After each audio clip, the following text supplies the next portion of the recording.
사회적 거리두기 코로나 4단계가 발표되면서 여러 가지로 이제 제약되는 일들이 참 많았습니다. 특별히 가장 먼저 제약한 것이 종교 집회를 하지 말아라라고 하는 그런 정부 지향 방침이 내려왔습니다. 뭐 여러 가지의 많은 이유들도 있지만 특별히 이 코로나로 인해서 가장 핍박을 받는다라고 굳이 얘기한다면 아마 교회가 그 선봉에 섰지 않았는가 이런 생각을 해봅니다. 우리가 이 코로나로 인해서 이 변이 바이러스로 인해서 우리가 건강에 굉장히 유의해야 되고 사람들을 접촉하는 이 부분에 대해서 우리가 주의할 필요가 있다고 생각합니다. 뿐만 아니라 이 코로나를 조심해야 되고 또 두려워할 존재인 것은 사실입니다. 그러나 우리는 코로나는 두려워할 줄 알면서도 하나님을 두려워하지 못하는 이런 마음들이 점점 우리의 마음속에 무의식 속에 자리 잡고 있다고 하는 것, 그것이 우리를 더 힘들게 하고 더 우리를 무섭게 하고 이러다 보면 우리도 모르게 자신도 모르게 신앙이 흔들려 버리고 바닥까지 떨어지는 경우가 왕왕 일어날 수가 있습니다. 위기가 기회라고 오히려 이런 어려운 때일수록 우리가 더 하나님을 깊이 생각하고 또 예배를 드리지 못하는 이러한 부득불한 상황이 온다 하면 잘됐다, 이럴 기회에 쉬자 이런 것이 아니라 이럴 때일수록 더 하나님 앞에 매달리고 더 하나님 앞에 가까이 가고 개인적인 하나님과의 친밀한 관계를 가지는 그런 귀한 시간 되었으면 참 좋겠습니다. 물론 이 시간에 우리 함께 예배에 참여하지는 못하지만 각기 처소에서 때로는 각 가정에서 때로는 어떠한 현장 속에서 우리 함께 우리 예배 드리는 동영상으로 예배 드리는 우리 성도님들에게도 동일한 은혜가 함께하고 또 그 예배도 귀한 예배니까 그 속에서도 하나님의 귀한 말씀을 깨달아 아는 그래서 은혜와 감격의 시간이 되게 되시기를 주님의 이름으로 축원합니다. 주식을 하다가 한 1억만 손해나면 몇 날 며칠 동안 잃어버렸다고 하는 것 때문에 돈을 잃어버린 것 때문에 잠을 못 자고 설치고 집에 둔 100만 원짜리 수표가 하나가 어디 갔는지를 모르면 그거 찾느라고 며칠 동안 밤새도록 온 집안을 다 뒤지면서 찾지만 실질적으로 내 안에 하나님이 떠나고 하나님이 계시지 않는데도 불구하고 사람들은 하나님이 계시지 않는 것조차도 알지 못하는 그러면 가장 좋아하는 것이 사단이 가장 좋아하고 예배가 망가지면 사단이 제일로 기뻐할 텐데 우리 하나님이 기뻐할 수 있는 그런 삶을 살아가게 되시기를 주님의 이름으로 축원합니다. 우리네들의 인생이라고 하는 것이 잘 살고 또 오래 살아도 백수를 넘기기가 참 쉽지는 않을 것입니다. 물론 요즘에는 백수를 넘는 사람도 좀 간간히 있긴 하지만 그래도 우리가 인생을 살아가면서 대부분의 평균적 나이를 본다면 백수를 넘기는 사람들이 거의 많지 않을 것입니다.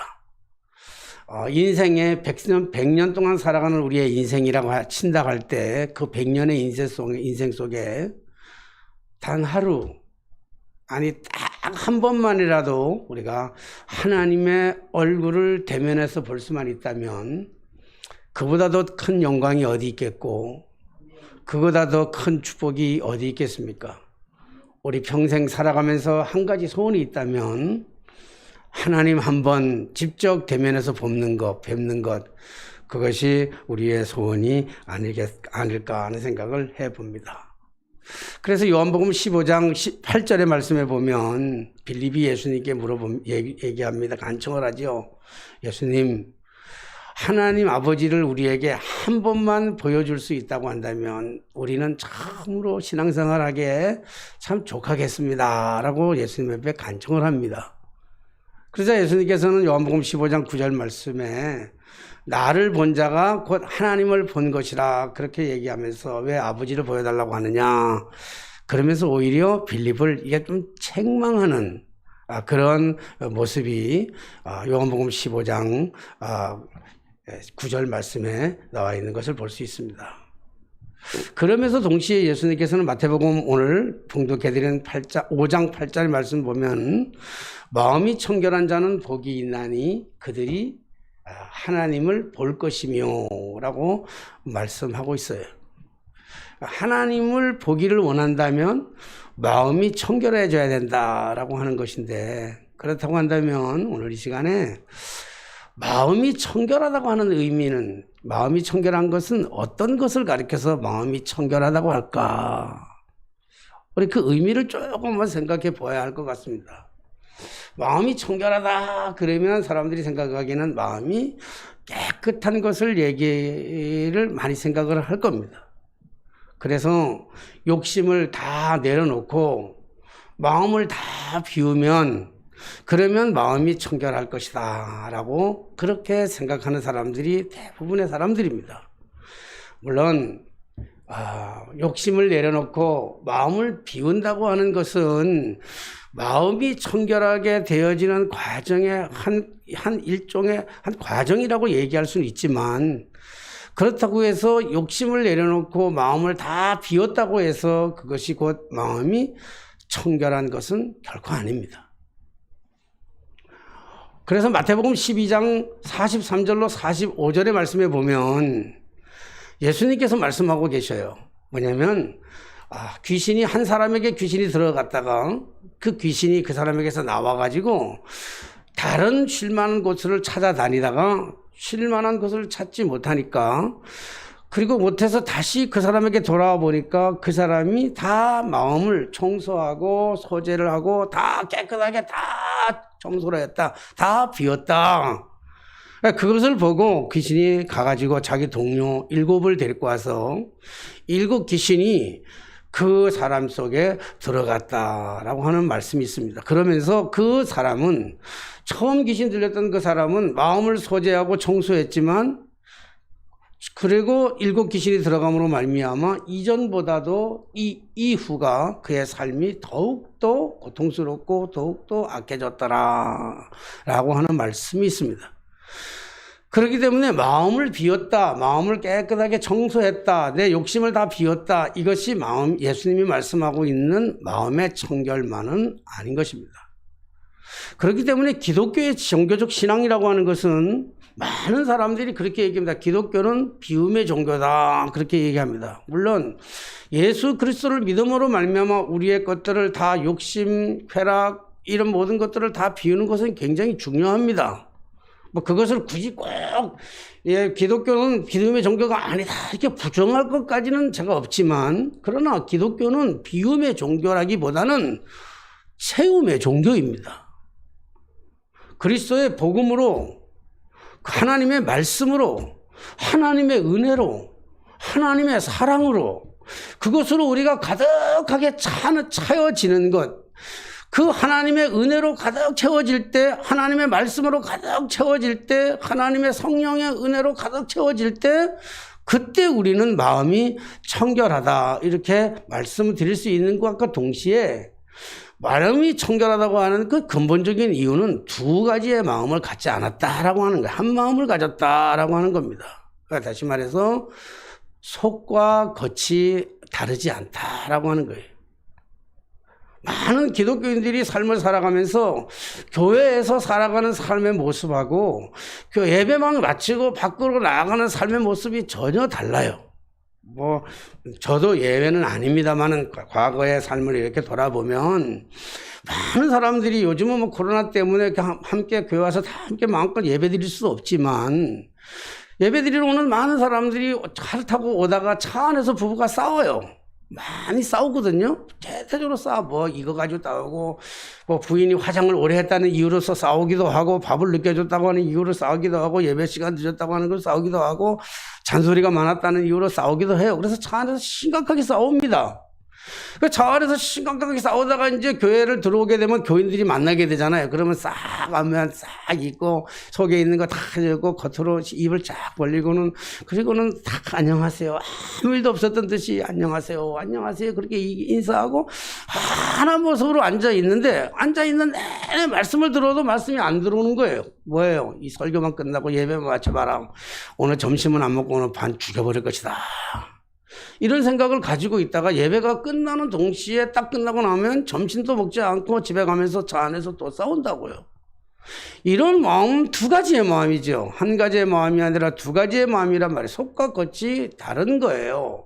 속과 겉이 다른 걸 가지고, 속과 겉이 다른데 그런 사람을 가지고 마음이 아무리 마음을 비우고 깨끗하게 산다 할지라도 그런 사람을 가지고 마음이 청결하다고 얘기할 수는 없을 것입니다. 그러니까 속과 겉이 같은 거예요.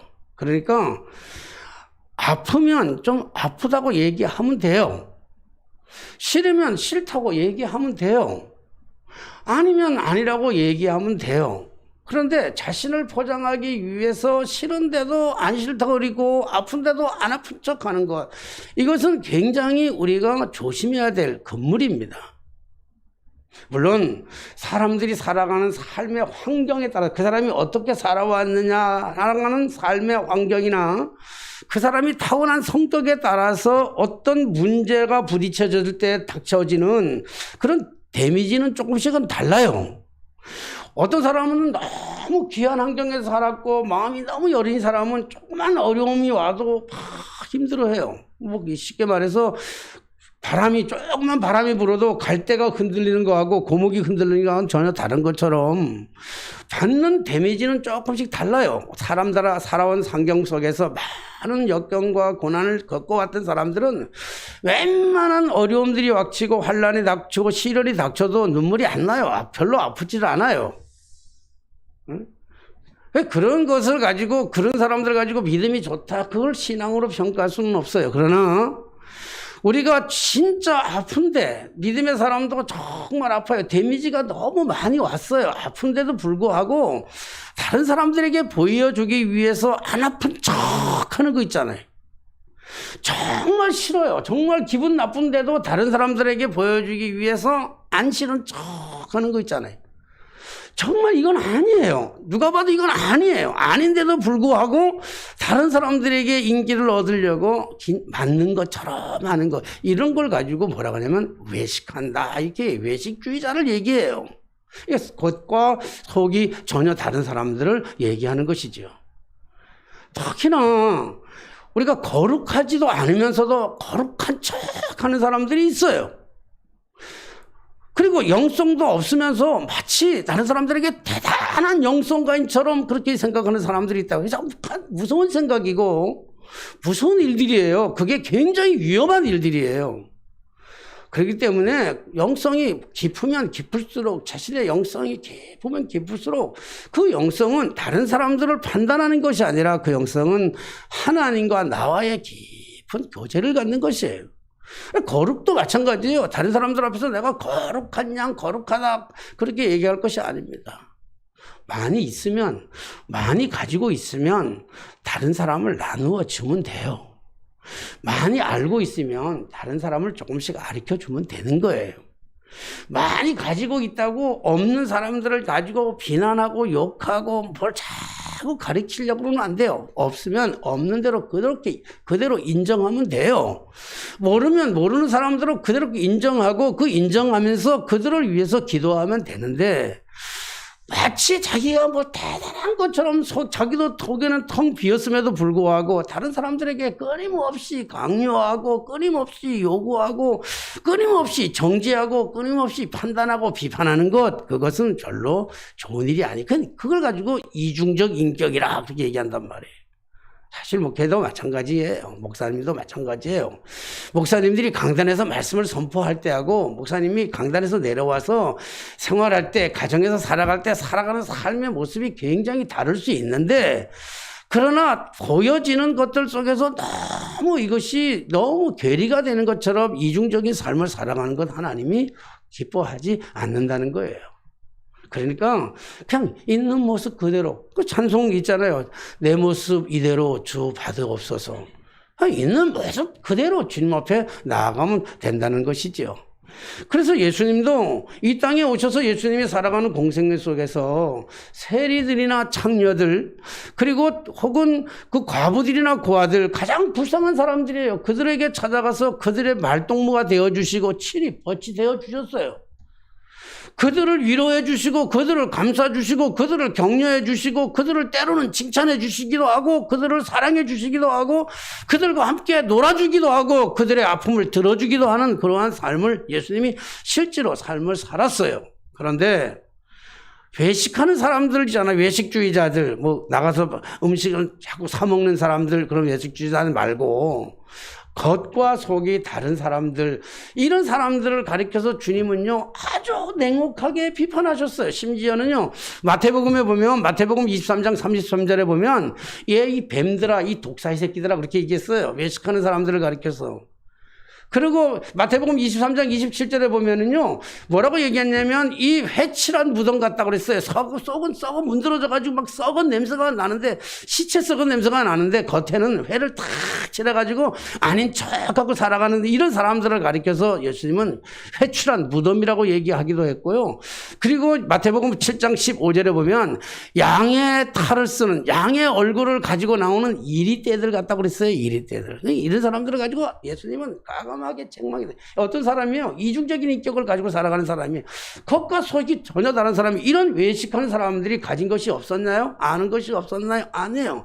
다른 사람보다도 훨씬 더 좋은 조건과 좋은 환경과 좋은 것들을 다 가지고 있었어요. 이런 사람들은 스스로 거룩한 척하고 살아갔고, 이런 사람들이 스스로 영성가인처럼 살아갔고, 이 사람들이 많은 사람들에게 보이라는 듯이 성전에서 두 손 들고 기도하며 나는 저런 세리들과 창기들과 같지 않았습니다라고 얘기했던 이런 사람들, 이중적인 사람들을 가리켜서, 바리새파 사람들, 이런 사람들을 가리켜서 외식하는 사람들, 이런 사람들을 주님이 욕했던 것을 볼 수 있어요. 그러니까 그런 사람들이 마음이 청결한 사람들이 아닌 거죠.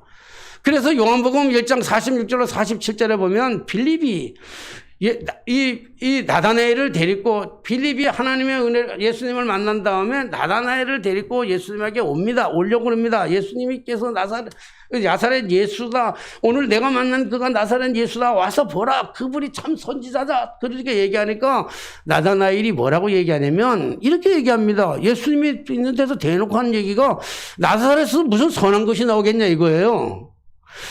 여러분, 지금 빌립이 예수님을 소개하면서 나사렛 예수 그리스도, 그분은 우리의 구세주이고 그들은 우리의 모든 인생의 문제를 해결하실 분이라고 얘기하고 있는데, 거기다 걷다 대놓고 하는 얘기가 나사렛에서 무슨 선한 것이 나오겠냐고 얘기를 한다면, 예수님이 그 얘기를 들었으면 얼마나 기분 나쁘겠냐고요.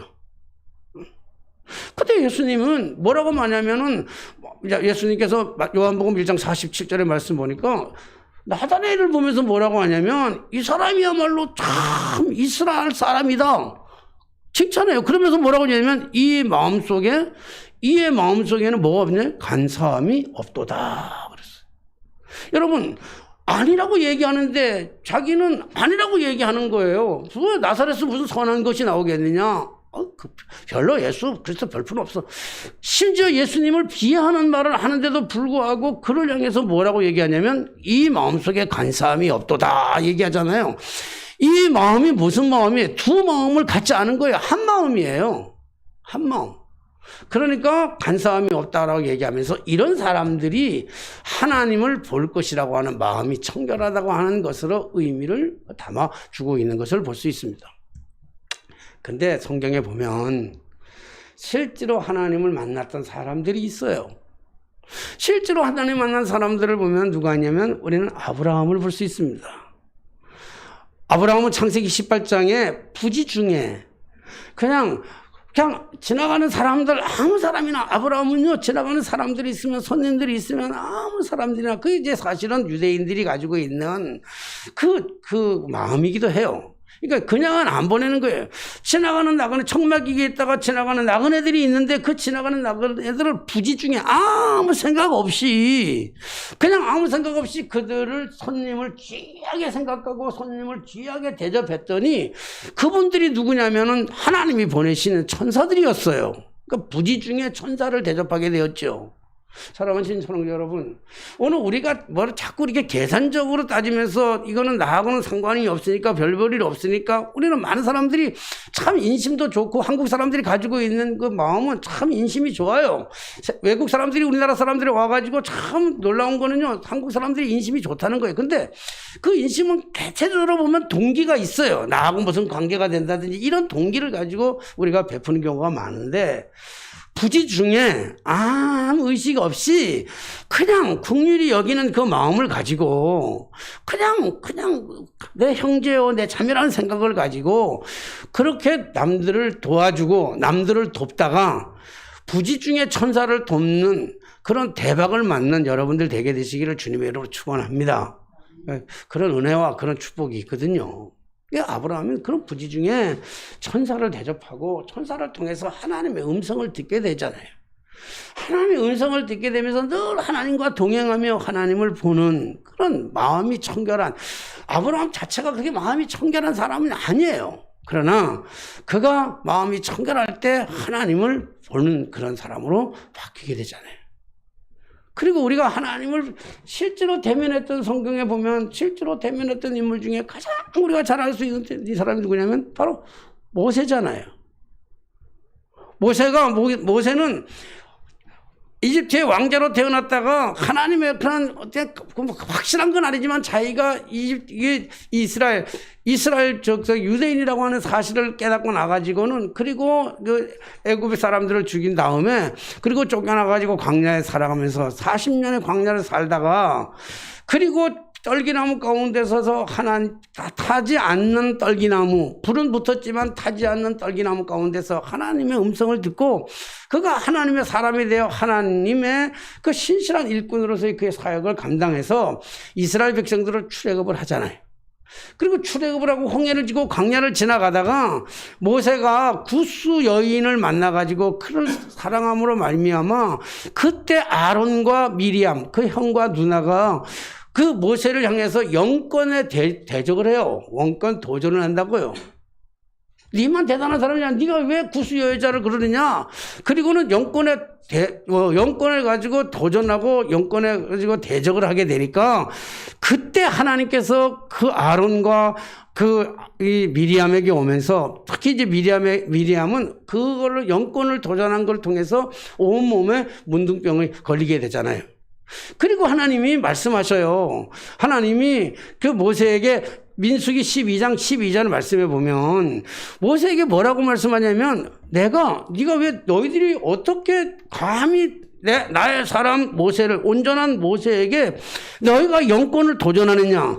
선지자들에게는 내가 지금까지 선지자들이나 너희들에게는 너희가 똑같이 영권이 있다고 얘기하지만 내가 너희들에게나 선지자들에게는 뭘로 보여줬냐면 내가 보여줄 때 환상이나 꿈으로 너희들에게 보여줬다다. 그러나 나의 종 모세에게는 내가 직접 대면했고 직접 형상을 그에게 보여주면서 그하고 대화했다. 그러니까 그 하나님의 말씀을 보면 모세는 하나님과 직접 대면해 보았던 사람입니다. 왜? 누가 하나님을 볼 수 있다고 그랬어요? 예수님께서 마음이 청결한 사람은 복이 있나니 그들이 하나님을 볼 것이라 말씀하셨어요. 어떤 마음만 그냥 다 비워놨다, 욕심을 다 내려놨다, 이래서 청결해지는 것은 결코 아니라고 하는 것입니다. 오늘 그 다음에 우리가 하나님을 대면하고 눈으로 보았던 사람 중에 누구냐면 욥이라고 하는 사람이 있지 않습니까? 욥은 창세기 42장 5절 말씀에 그렇게 얘기하잖아요. 뭐라고 얘기해요? 욥이 모든 고난의 과정을 다 겪은 다음에 인간이 겪어야 될 고통 속에 최고의 고통을 다 겪고 난 다음에, 그리고 나서 비로소 욥이 뭐라고 얘기하냐면 이렇게 얘기하잖아요. 내가 지금까지는 하나님을 귀로만 들었는데 이제는 하나님을 눈으로 배웠습니다. 그렇게 얘기해요. 눈으로 본다고요. 물론 욥이 모든 것을 다 내려놓고 다 비우고 다 고난의 그 과정을 지난 다음에 그리고 비로소 그가 하나님을 보았다 이렇게 얘기해요. 사실은 욥을 보면서 우리는 그리고 나서 욥이 그 전보다도 7배의 복을 받는 큰 복을 받는 사람으로 바뀌게 되었어요. 그러나 우리가 사실 욕과 같은 7배의 복은 아닐지라도 욕과 같은 그 고난을 받기는 좀 꺼려요. 우리가 7배의 복을 준다 할지라도, 비록 우리가 지금보다 7배의 복을 받는다 할지라도 지금같이 우리가 그 욕과 같이 고난을 받고 싶은 마음은 없어요. 좀 피하고 싶은 마음이 아니겠어요. 그러나 욥은 그 여러 가지 인생에 겪어야 된 그 많은 고난과 환난과 시련과 그 아픔을 다 겪고 난 다음에 비로소 뭐라고 얘기하냐면 하나님을 눈으로 배웠습니다. 모든 것을 다 잃고 나가지고 그가 마음이 청결해질 때 하나님을 뵙는 은혜와 축복의 역사가 나타나게 된 줄로 믿습니다. 그렇다면 하나님을 만난 사람들, 하나님을 대면한 사람들이 살아가는 삶의 모습은 대부분 어떻게 하냐면 행복했어요. 고난 속에서도 행복했어요. 고난 속에서도 즐거워했다고요. 그리고 어떠한 문제가 온다 할지라도 하나님을 본 사람들은요, 두려워하지 않았어요. 삶이 어떤 시련, 역경, 아픔, 비바람, 폭풍이 몰아친다 할지라도, 인생의 어려움이 온다 할지라도 하나님을 본 사람은요, 인생을 그 모든 환난의 문제를 두려워하지 아니하고 극복하고 나아갔던 사람들입니다. 마지막으로 우리가 잘 알고 있는 민수기 13장에서 14장까지는 보면요, 이스라엘 백성들이 출애굽을 한 다음에 모세가 이스라엘 백성 중 12지파 중에 12명의 정탐꾼, 한 지파에서 가장 유능하고 똑똑한 사람들을 뽑아다가 12명의 사람들을 뽑아가지고 가나안 땅을 정탐을 보냅니다. 40일 동안 저들이 가나안 땅을 다 정탐하고 돌아온 다음에 그들이 백성들 앞에서, 모세 앞에서 그들이 그것을 본 모든 것들을 얘기하고, 그리고 그 결과 보고를 얘기하는데, 10명은 뭐라고 얘기하는가 하면, 그 중에 10지파 10명은 이렇게 얘기합니다. 우리가 가서 보니까 거기는 진짜 땅이 좋은 땅이었습니다. 보십시오. 우리가 보는 것처럼 포도 알맹이가 이렇게 큽니다. 거기는 기름진 땅입니다. 정말 좋은 땅입니다. 그러나 거기에는 안악 자손이 살고 있고, 그 땅에 사는 사람들은 거인 같아서 우리가 그들에게 비한다면 우리는 메뚜기만도 못합니다. 메뚜기 같습니다. 그러니까 그 땅을 우리는 정복할 생각을 할 필요가 없습니다. 이 말을 들은 백성들은요, 가슴을 치면서 통곡하고 옷을 찢으면서 모세를 향해서 모세를 죽이려고 합니다. 우리가 죽을 곳이 없어가지고 그 애굽 땅에서 소고기 국물이지만, 그냥 장화 신고 간 소고기 국물이긴 하지만 그 고기 국물이라도 먹으면서, 마늘도 먹으면서 양파도 먹으면서 삶을 살았지만, 지금 우리가 가나안 땅 가기 위해서 지금 그 가진 고생을 하면서 광야를 거쳐서 이렇게 왔는데, 지금 그것이 들어갈 수 없는 땅이라고 한다면, 우리가 거기 가서 다 죽는다고 한다면, 그거 하자고 우리가 출애굽했냐고 모세를 죽이라고 합니다. 그때 우리가 잘 알고 있듯이 갈렙과 요셉이 얘기하잖아요. 갈렙과 여호수아가 얘기하잖아요. 맞습니다. 맞고요. 거기는 가보니까 정말 그 젖과 꿀이 흐르는 땅입니다. 근데 그 땅은 하나님이 우리에게 주시기로 약속한 땅 아닙니까?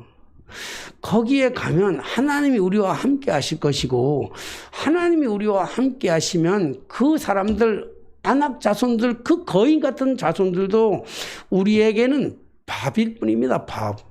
여러분, 신밥 말고, 다 신밥 말고 건강한 밥, 먹을 수 있는 밥을 무서워하는 사람이 있어요, 세상에? 뭐 신밥은 다 곰팡이 들고 신밥이라고 하는 것은요, 좀 버려야 될 법이긴 하지만, 그래도 그 신밥 가지고 뭐 무서워할 사람은 어디 있겠어요? 버리면 그만이지. 근데 밥을 두고 밥 앞에서 무서워서 떠는 사람이 어디 있어요?